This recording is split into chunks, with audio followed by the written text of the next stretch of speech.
Now, included among officials accompanying Trump to South Korea are his top nuclear negotiators. They have been relaying Washington's hopes of resuming talks with North Korea while urging Pyongyang to also make a move. Well, will President Donald Trump go with the flow, or will he surprise observers once again with his rather unpredictable antics? Our Lee Ji-won has more.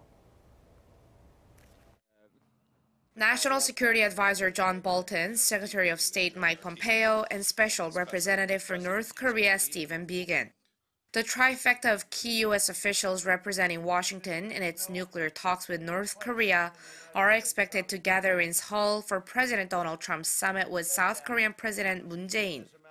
Nuclear envoy Biegun arrived in Seoul a few days earlier to hold talks with his South Korean counterpart, and Pompeo and Bolton are expected to fly in from Japan alongside President Trump, fresh off the G20 summit. The hawkish hardliner Bolton said earlier this month that he believes a third summit between President Trump and North Korean leader Kim Jong-un is entirely possible. He said the U.S. is ready to hold a summit and that it can take place at any time the North desires. Secretary Pompeo, in response to questions on the exchange of personal letters between Trump and Kim, said a few days ago that he is hopeful it'll provide a good foundation for the two sides to restart talks.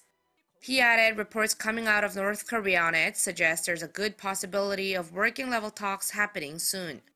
Meanwhile, Biegun seemed to relay Washington's flexibility on its negotiations with the North.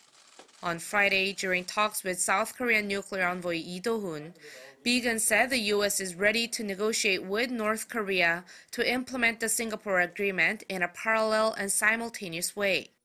Many experts saw this as Washington's effort to bring the North back to the negotiating table and narrow their gap in achieving peace, denuclearization, and normalization of diplomatic ties with the North.